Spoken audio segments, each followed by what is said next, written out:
Police discover a dead man lying naked in a pool of blood. He has matted hair, blood everywhere. There aren't too many things that will give you that much blood on the outside of your body. A clear-cut case of murder, or is there another, stranger explanation? Then, an Orlando security guard calls home on his cell phone for help in the last moments of his life. He was terrified. I could tell by his voice he was scared. Can Dr. G determine who or what killed him? And a 31-year-old spends the night partying with his family. The next morning, he doesn't wake up. I had to take my two hands and turn him over, and his eyes was open, and I started screaming. What could have shut this young man's body down so quickly?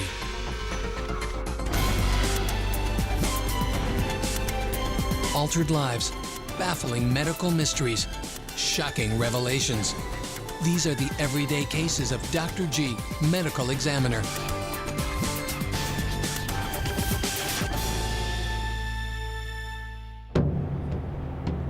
It's 10 p.m. on a warm January evening. Two police officers cruise through one of the city's roughest neighborhoods. The radio crackles with routine chatter, when suddenly, without warning, the unmistakable sound of gunfire explodes through the streets. Moments later comes the 911 call. A body has been found just a few blocks from the officer's patrol car. When they arrive on the scene, they are confronted with a strange and horrific sight. A man, naked, face down, in a pool of blood. Dead. Here in Florida, where so many flock to rest and play beneath carefree skies, 5 people die from gunshots every day. By law, each of these deaths becomes the business of the chief medical examiner. In Orange County, that person is Dr. Jan Garavaglia, better known as Dr. G. There's nothing going on today? What's after school? Just Spanish, right? Tuesdays? All right, so who's picking you up today? Me. When death strikes without explanation, she's the one who must unlock the secrets and answer the questions. What claimed this mysterious man's life? Was this a cold-blooded murder? If so, who did it, and why? When Dr. G arrives at the morgue at 7:30 a.m., last night's victim is first on her roster. Homicides are always the highest priority at the ME's office. I got a couple calls on this guy last night, in fact, several, and 2 police officers were patrolling in this area, and they hear some gunshots. And then they get a call that somebody reported a man down, and they go to investigate and found this gentleman nude, face down, with a lot of blood on him. It didn't sound good. First, Dr. G preps the body to check for the #1 suspected culprit, a bullet. Anytime I do suspect a gunshot wound, I would x-ray the body. Any bullet fragments will show up as small specks of light, like these seen in the X-ray of another gunshot victim. Using the film as a roadmap, Dr. G will probe the victim's body for clues to turn over to police ballistic experts. While she waits on the X-rays, a quick glance over his body reveals a life that was anything but easy. We really don't know much about him. We don't know his age, we don't know his name. By looking at him, though, he seems like he's had a rough life. He's got yellow staining of his beard consistent with nicotine staining. He's also got nicotine staining of his fingers. He's got deep, deep furrows in his face. We often see that with heavy cigarette smokers. He looks like just generally unkept, dirt under his nails, disheveled hair. Looks like a transient. As soon as the X-ray is ready, Dr. G inspects the image for bullet fragments. But there is something strange. After a thorough going over, she doesn't see a bullet at all. The head X-ray shows no bullets, so it's basically negative for a projectile. But that doesn't mean the projectile didn't exit. And I have heard of pathologists, not forensic pathologists, who do autopsies and actually miss gunshot wounds to the head. especially a small caliber, 22, 25 exits, and you may not see anything on X-ray. The only way to know for sure is to open the man's skull. Starting with a slit across the top of the head, Dr. G's assistant frees the scalp, which is then carefully but forcefully rolled down over the face. Using a vibrating saw, the same type used to remove hard casts, he cuts through the skull. Dr. G then steps in and begins her internal examination. But after a painstaking inspection of the inside of the skull cavity, there is still no evidence whatsoever of a wound to the head. No bullet, so we don't see any bullet there, so he definitely doesn't have a bullet in his head. One thing is for certain, this man didn't die from a gunshot. But the case is far from solved. If a bullet didn't leave this man covered in his own blood, what did? And why was he found naked in a parking lot? Dr. G is back at square one.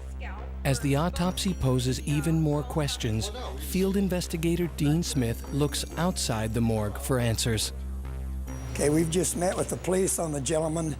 They have gained access to his residence. We know who he is now. The mystery man now has a name, Charles Simmons. He was a drifter who called a ramshackle vacant apartment home. But that's not all they discover.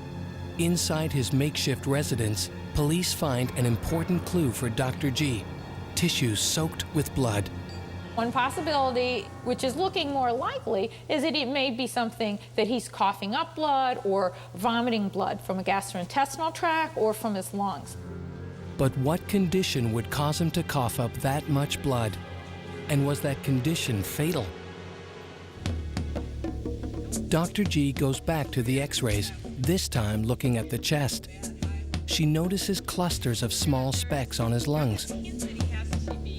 She believes the specks are granulomas, tiny clumps in the lungs where immune cells have surrounded and encased the bacteria, a possible sign of severe tuberculosis.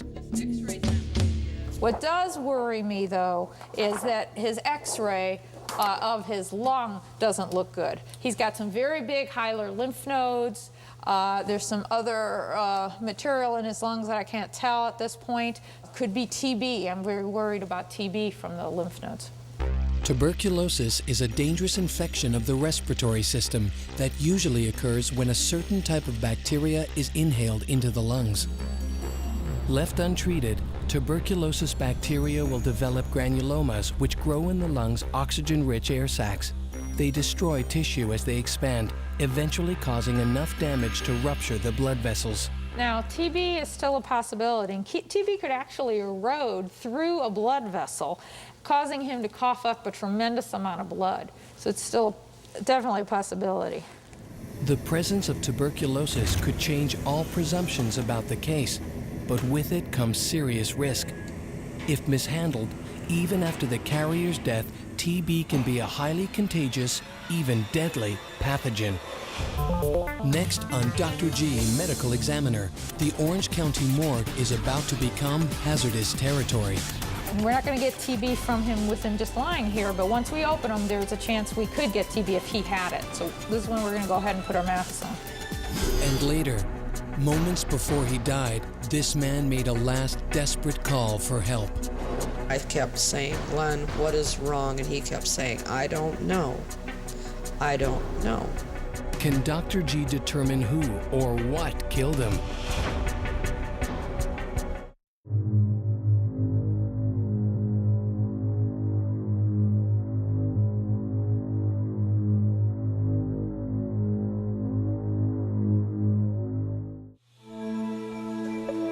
Chief Medical Examiner Dr. Jan Garavaglia is up against a baffling case.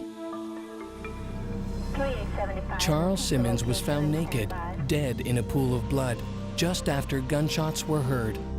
Yet after a series of X-rays and a full examination of the skull, Dr. G has come to the surprise conclusion that he wasn't shot. We're 100% sure now there is absolutely no trauma. Now we're 100% sure no bullet wounds. So what did kill him? Her primary suspect is now tuberculosis, a deadly and highly contagious bacteria that, if gone untreated, can cause its victim to cough up lethal amounts of blood. The only way to confirm this theory is to dissect the man's lungs. But by doing so, she puts herself and her entire team at risk. People who we autopsy are usually been dead for over 24 hours, have been in our refrigerator, and not too many things survive in your body that long. But TB is different. TB is a really hardy individual, and when I cut those lymph nodes, that TB will still be alive. And we could still culture that TB from those lymph nodes. So in this individual, since I am worried about TB, we're gonna go ahead and wear a mask, and we'll wear that mask until I either prove it's not TB or we get rid of him out of the morgue. Dr. G makes a Y incision across the torso, cutting from shoulder to sternum to fully reveal the internal organs and the man's ravaged lungs. This is not looking good. You can already see the adhesions. I'm palpating the lungs, I'm feeling them, and it looks like he's got possible TB in his lungs.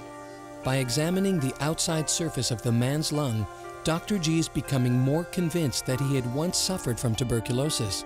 But she soon realizes that tuberculosis may be just the tip of the iceberg. By palpating the lungs, you can feel that there's firmness to the lungs. There should be air in the lungs, but here there's a firmness, like maybe TB, maybe pneumonia. But what's worse is on the top of this right lung, at the upper portion, is a large mass, what feels like a mass. And I'm suspecting that it's cancer, but when we cut into it, we'll be able to see. Yes, absolutely, that's what it is. It's lung cancer in the upper right portion of his lung. And it's one of the worst cases she's ever seen. Like the suspected gunshot wound, the TB was a red herring, a dormant illness that no longer posed a health risk and wasn't the cause of death. Cancer is the culprit. It's white, it's firm, it's eroding into the lung tissue, so he has a cancer in his lung, and that's a really quite large cancer. In the final analysis, it was not random urban violence that killed this man, but an unchecked cancer that ate at his lung for years on end. The tumor was in his right lung, in the upper portion of those right lung, more towards the midline, in the bronchus, the breathing tube. It starts growing there inside the bronchus, from the wall of the bronchus, and then it starts growing out into the lung itself. With this discovery, Dr. G can now piece together the last moments of the man's life. On the night of his death, Charles Simmons begins a violent fit of coughing. Inside his chest, the tumor has dealt its final blow, pushing through the wall of his lung and opening a hole into his pulmonary artery. Like a bursting dam, blood begins to flow through the hole, filling his lungs. And the blood could just come straight out through that tumor right into the bronchus. Alone and unable to cry for help, he suddenly realizes the severity of his condition. I'm sure he was panicked. That would be a very scary way to die. Perhaps seeking help, and with no time to dress, he leaves his residence, stumbling naked onto the street. But it's too late. He's lost pints of blood. By the time he collapses in the parking lot, there's not enough blood left to carry oxygen to his brain. He is bleeding to death from the inside. Then somewhere nearby, a gun is fired. That night, the police were on patrol, and they heard 2 gunshots. Shots fired. 3875, repeat the location. Then they got a call that somebody had called in 911 and that there was a person down about 2 blocks away. But of course, he did not have a gunshot wound, and the source of the gunfire heard that night by patrolling officers was never accounted for. Incredibly, the man who came into the morgue as a murder victim is leaving as the victim of natural disease. Dr. G believes that the way the man died provides a poignant glimpse of how he lived. Obviously, this is somewhat of a transient, didn't take good care of himself. And in that population, we do tend to see horrific things that these tumors do. They let them go and go and go. By all accounts, Charles Simmons led a difficult life. But in cracking this complicated case, perhaps Dr. G has done something for the man in death that others could not do for him while he was alive. I have a lot of empathy for people who died suddenly and nobody cares about them. So if nobody's going to care about him, I'm going to care about him, and I'm going to work just as hard to try to figure out why he died. In cases like Charles Simmons, the victim has no family to mourn for them. But more often than not, there are many loved ones left behind who need answers to difficult questions. It's 7:32 a.m. on a Sunday morning in February, and the moment the phone rings, Kim Morse and her daughter Kara know something is wrong. Hello? Kim's longtime boyfriend, Glenn Carter, should be returning home after working an all-night shift as a security guard. Instead, he's calling from his cell phone, and Kim can barely understand what he's saying. Glenn would never call me at 7:30 in the morning. And when I picked it up, I thought it was somebody playing a joke. I could not understand this person, what they were saying. His voice was so slurred and his words were so drawn out. And that's why I kept saying, "Who is this?" And that's when he told me. He says, "It's Glenn." Glenn Carter, age 53, is a 25-year veteran police officer from Michigan. Only 3 years earlier, after retiring from the police force, he relocated to Orlando, Florida with his girlfriend, Kim, and their 12-year-old daughter, Kara. There, he planned to pursue his dream job as a security guard at a local Orlando theme park. To Glenn, it was never work. I mean, that's all he talked, that's all he lived, that's all he breathed. He loved it. Now, however, Glenn is obviously in trouble. Still hanging on the phone with Kim, he seems to be growing increasingly confused. I kept saying, "Glenn, what is wrong?" And he kept saying, "I don't know. I don't know." Kim pleads with Glenn to tell her where he is. Finally, he says something she can understand. Told me, he said, "At work." And I yelled at him to call 911, and he kept telling me he couldn't. He couldn't. He couldn't. Then, the agonizing 17-minute phone call abruptly ends. The line goes dead. Tried calling him over and over and over and over and over. Kim is beside herself. Has Glenn been injured, fallen victim to a violent crime, or perhaps he's become desperately ill? Well, at that point, I was scared. Unable to reach Glenn on his cell phone, Kim at once calls his job and begs his co-workers to look for him there. I said, "Something's horribly wrong. You need to find him now." Then she dials 911. As friends and co-workers search for Glenn in and around the theme park, the Orange County Sheriff's Office tracks the 23 miles of roadway between Glenn's home and his job. But no one can find him. I talked to 911 about 20 times. I talked to his work about 20 times. And I tried calling him over and over and over and over and over. Then, finally, nearly 2 hours later, one of Glenn's co-workers finds him in the middle of the theme park's 162-acre parking lot. He is unconscious and not breathing. He yanked the door open and started CPR on him until the ambulance arrived. But the ambulance is too late.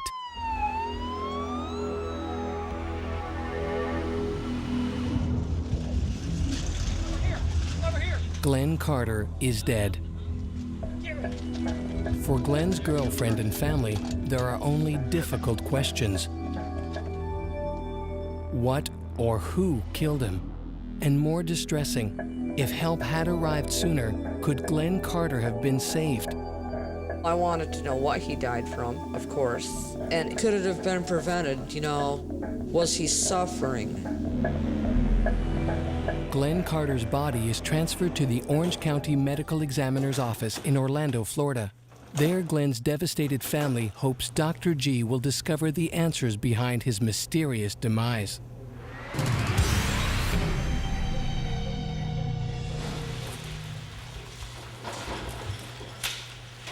We have a 54-year-old man who works as a security guard. He calls his girlfriend and says something about that he's in trouble. She calls a friend of his that she knows works there, and he goes out and finds his car in the parking lot and him pretty much dead inside. Most deaths that are reported to the Orange County morgue do not require autopsies. After reviewing medical history and the circumstances of death, approximately 80% of the cases do not need an autopsy to determine cause of death. We look at the circumstances of death, we look at the age, we look at what natural disease. If you're 85 years old and just in bed and there's no evidence of foul play, we don't have to autopsy. On first blush, Glenn Carter's may be one such case. His medical records show that he suffered from acute coronary artery disease and hypertension, both natural diseases that could have led to his death. That's by far the thing we see most in the medical examiner's office is sudden death associated with heart. But in Glenn's case, one odd piece of information from the field report grabs Dr. G's attention, suggesting that his death might not have been caused by heart failure. The 17-minute phone call. Usually when we see the sudden deaths from heart, they go pretty fast and don't have a lot of time to call. It didn't quite sound right to me.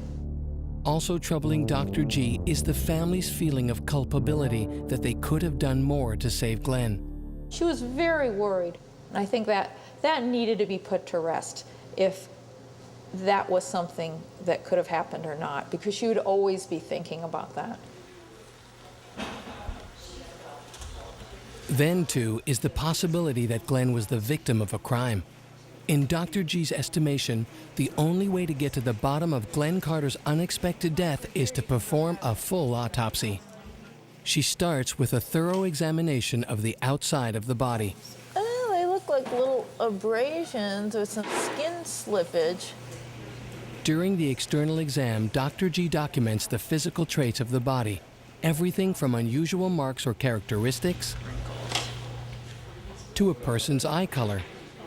Okay, did you get his picture? No, then you need his picture. Dr. G also searches for any external clues on the body that might indicate a cause of death, including foul play. As a security guard, Glenn served as the front line for any trouble in the theme park. Perhaps his slurred speech and disorientation are symptoms of a blow to the head. Maybe somebody bonked him on the back of the head. There's always that possibility. And, you always keep an open mind that there's maybe something else going on.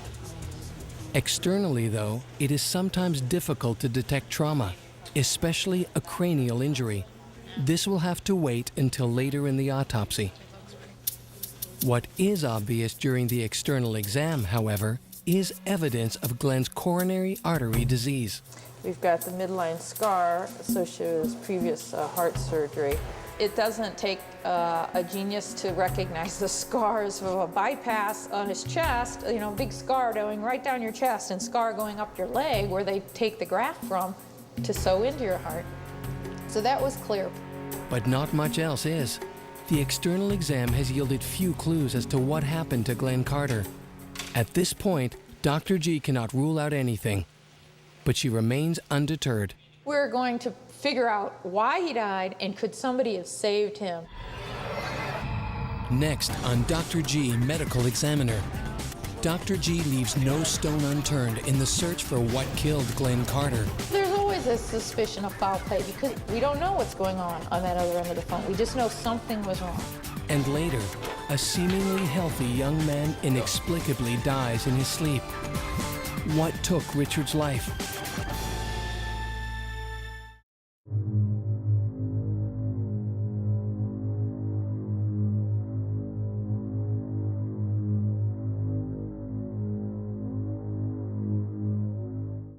After a desperate 17-minute call to his family for help, Glenn Carter is found dead inside his car in the parking lot of an Orlando theme park. Glenn's history of heart problems and bypass surgery points to a deadly heart attack, but one nagging issue keeps raising questions for Dr. G. He's calling up, complaining that there's something not right. Not usually what we see with sudden death from heart disease. Glenn's family continues to wonder whether he could have survived had help only arrived sooner. Dr. G hopes to find answers to their question by examining Glenn internally. First up is his heart.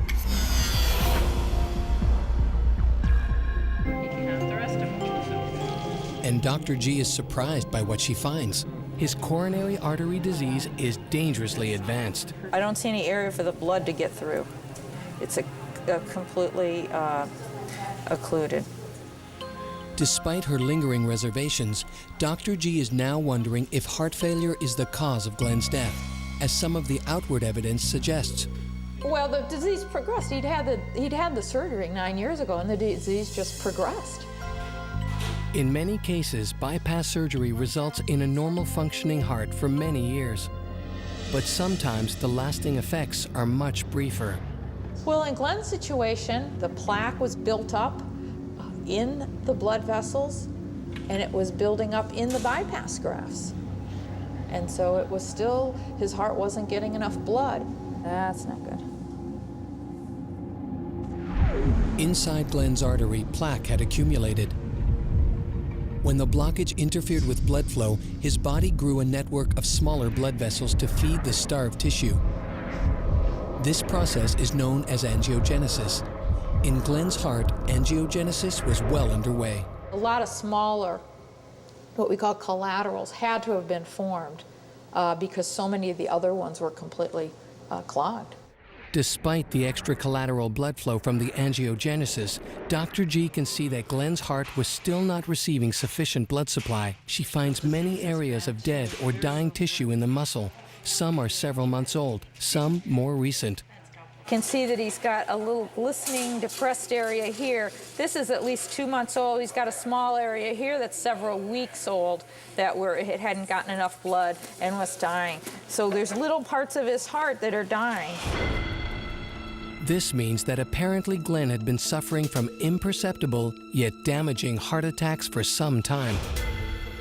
There is a very high percentage. Some people say up to 25, 20%. Some people say 10% of heart attacks, you just don't feel them.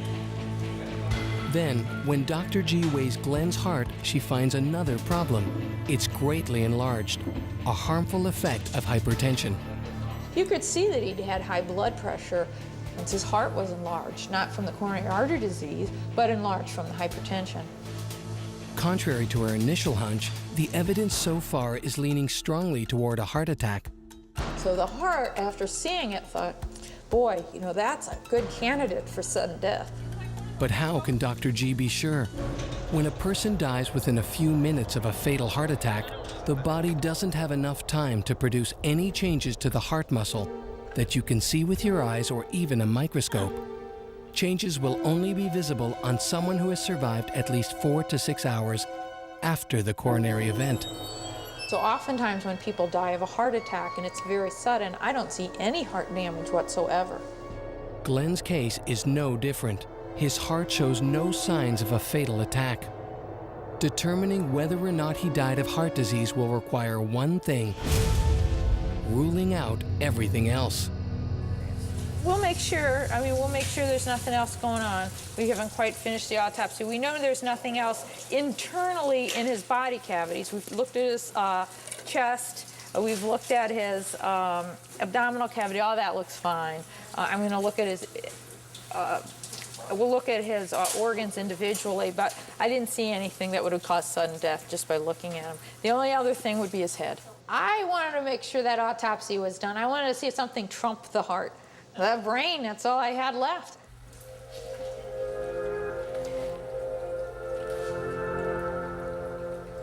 Okay, so we're Arden's ready to go ahead and reflect the scalp, and we'll look at that. And do we have all the weights written down, Arden? Thank you. Once the scalp is reflected or peeled back and the skull is opened, Dr. G's first task is to determine whether or not Glenn could have died from trauma to his head. So that's why we reflected. Nothing. No bruises on the inside.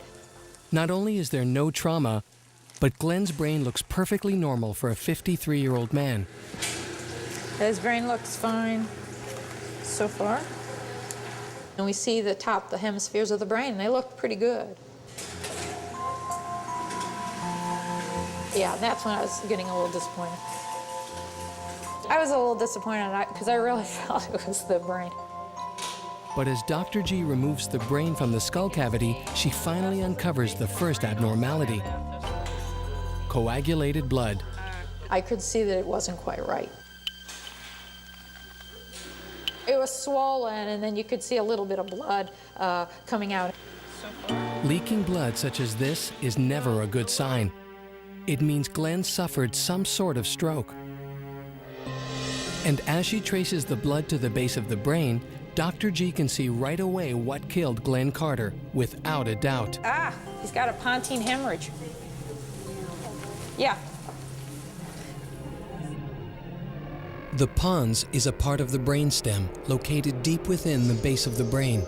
Though it is a small area, about the size of a walnut, it serves as a vital conduit between the brain and the spinal cord.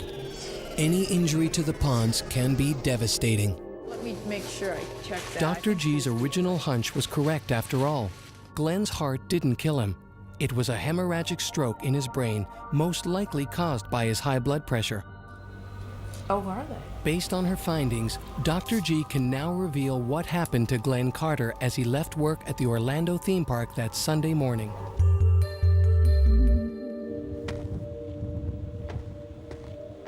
According to Dr. G, Glenn Carter likely suffered from high blood pressure without treatment for many years. Over time, this caused the walls of the small blood vessels within the vital area of the pons to weaken and bulge. As Glenn walks to his car after work that morning, it is likely that one of the weakened vessels begins to bleed. Yeah, I think it started out slow. He's not feeling well. He's sensing something's wrong, and his speech starts getting slurred. Once in his car, he calls his girlfriend, Kim. Kept saying, I love you. I kept saying, Glenn, Glenn. I could hear him kind of breathing. I think he knew. I think he knew that he was probably dying. That's why he's telling her he loves her.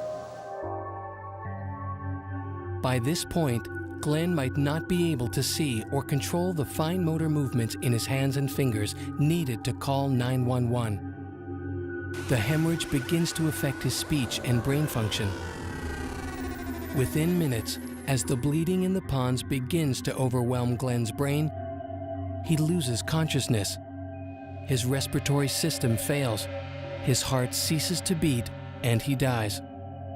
Based on Dr. G's findings, Glenn's family now knows that they could not have saved him had help arrived sooner.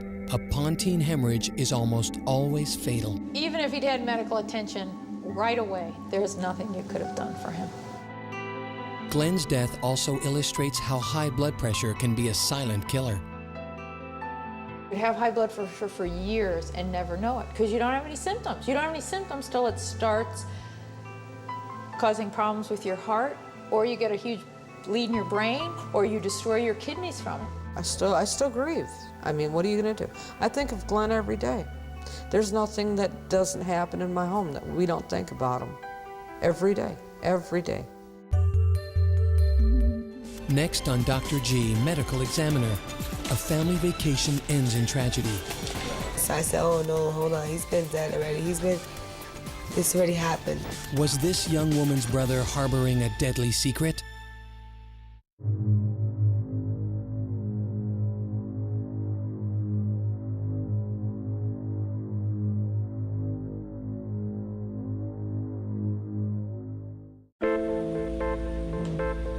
It's the final day of 31-year-old Richard DeSoto's vacation to Orlando, where he and his brother Alex are visiting their sister Michelle. For Richard, these trips to Florida are especially welcome, for he has had a difficult life. My son was in a world of his own. He was a wonderful person. If you wanted a favor, he would be there for you. He always liked to be alone. He was like a loner. But not when it came to his family. We was all together for the first time, and we would fool around like if we were little kids, play around, we would pillow fight, we would play video games together. Although Richard is normal in most respects, he suffers from a mysterious long-term medical condition affecting over 2 million Americans, epilepsy. He lost oxygen when he was born. And when he was about 10 years old, he caught his first seizure. He would stay in bed the whole day after he caught a seizure.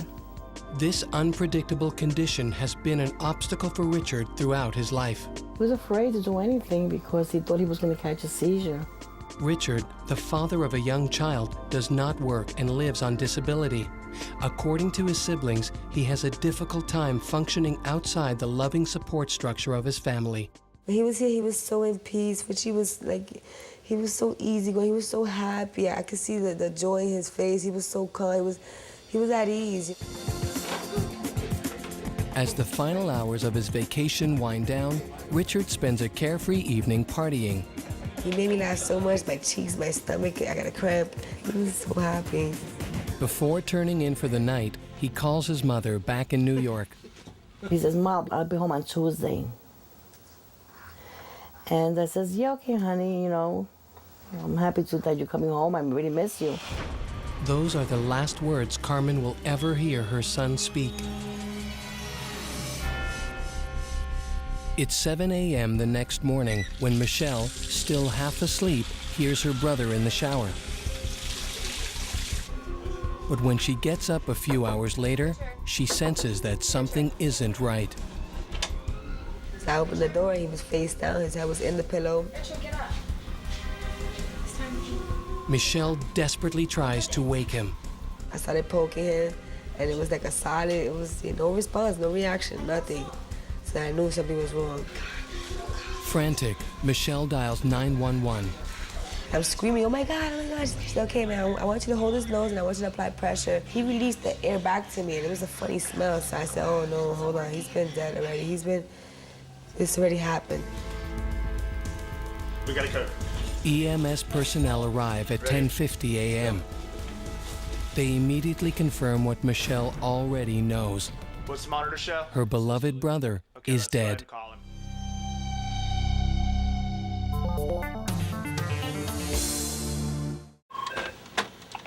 Investigations, Bill. As with many sudden deaths in Orange County, Dr. G's field investigators are called to the scene. Once at the house, they join police who are conducting a search of the bedroom where Richard died. There, police make a disturbing discovery. A trace of cocaine is found in the night table drawer. Could cocaine have contributed to Richard's death?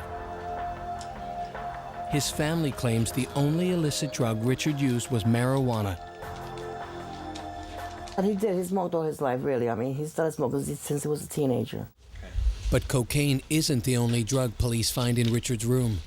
On the nightstand next to his body, they discover a bottle of a prescription drug used to prevent the seizures that had plagued Richard all of his life. Epilepsy sufferers can experience uncontrolled convulsions, foaming at the mouth, and sometimes loss of consciousness. Regular medication can often effectively control seizures. Despite the discovery of drugs and the fact that Richard has suffered from epileptic seizures all his life, no one can tell what killed the young man. That, as always, is a task that falls to Dr. G.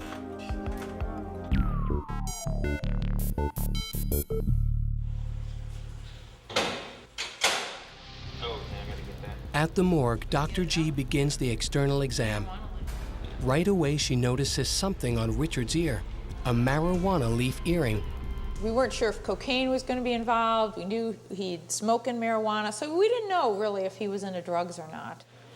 In the autopsy's preliminary stage, drugs become a prime suspect because epilepsy, despite its sometimes violent symptoms, is rarely, if ever, fatal. It's very, very low percentage of people who have seizures will die from a seizure, and it's probably less than 1%. No one really knows what causes most forms of epilepsy. What is known is that it is centered in the central nervous system, specifically the brain. The human brain contains 100 billion nerve cells, each of which normally fires electrical impulses about 80 times a second. However, during an epileptic seizure, nerve cells fire an astounding 500 times per second. This causes a violent electrical storm in the brain, which in turn can set off muscle spasms and convulsions. Sufferers may also experience strange tastes and hear odd sounds. But because epilepsy is rarely a killer, Dr. G's most likely culprit remains drugs. She takes samples of blood, urine, and eye fluid for the toxicology laboratory. They will determine exactly which drugs were in his system when he died. Again, this guy will be full tox, full microscopics. She will especially be on the lookout for traces of cocaine. Cocaine, a volatile stimulant, accelerates heart rates, raises blood pressure, and can wreak havoc in epilepsy's home base, the central nervous system. Certainly somebody who has seizure activity doesn't want to take a drug, a stimulant drug like cocaine or methamphetamine. That's just pouring gasoline on a fire. So he's kind of a somewhat overweight male. As Dr. G continues the external exam, she discovers something suspicious. Oh, he's got some possible little needle puncture marks. Next on Dr. G Medical Examiner. Really, I thought maybe he had done drugs. Did Richard have a drug problem that he kept hidden from his family?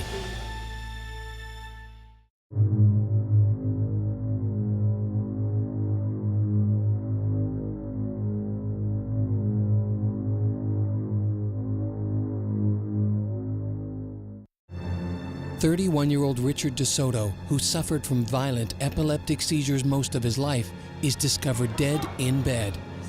Because epileptic seizures are rarely fatal, Dr. G is concentrating on drugs found at the scene of his death, traces of cocaine and prescription seizure control medication.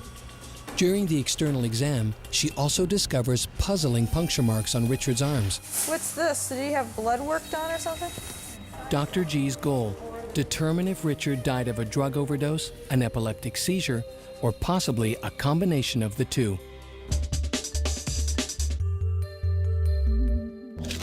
Dr. G expects emergency personnel in the field to leave IV tubes and other medical equipment attached to the body whenever possible. He's got a needle puncture mark covered with a bandage. The fire people might have done that. But this is a little odd. She must determine which marks came from life-saving measures and which were there before. There's also a needle puncture mark on the back of this thing. It's got to be fire rescue. After further examination, Dr. G determines the needle marks are the work of EMS, not drug injections. There's still no definite lead as to why this young man died. Meanwhile, the people most in need of answers remain haunted by disturbing questions.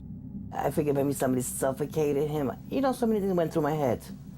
Really, I thought maybe he had done drugs. That's fine. Just so he don't fall on you, Arden. As she waits for the results of the toxicology report, Dr. G begins inspecting Richard's internal organs. Though a bit large for his age, the heart checks out okay. But what does seem suspicious is the condition of Richard's lungs. They're very congested. They've got some edema to them. Dr. G can see right away that his alveoli, the elastic air sacs contained in the lungs, have filled with fluid and have edema, or swelling. This condition could have prevented Richard's lungs from absorbing oxygen and led to suffocation. But does this new evidence point to a drug overdose or epileptic seizure? We see that both with people who die after a seizure and people who die from overdoses. So it's very nonspecific.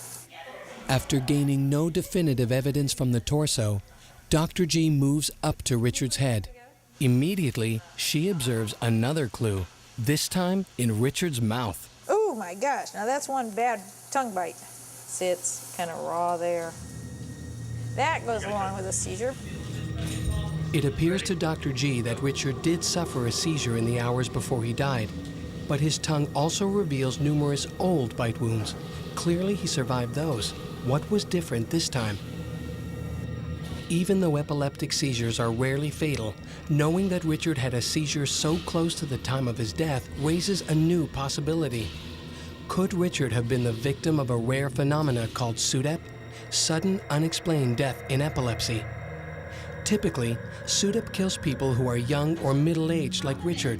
They are usually found lying face down the way Richard was. Experts have no idea what specifically causes SUDEP victims to die so suddenly, and only between 1% and 2% of people with epilepsy will ever succumb to it. All we know is that we have a subset of seizure patients where they are usually known seizures, and they die and without any other cause, often with a bitten tongue. To help corroborate these new findings, Dr. G examines a specific section of Richard's brain, the hippocampus. The hippocampus, responsible for creating and storing long-term memory, is located deep within the brain.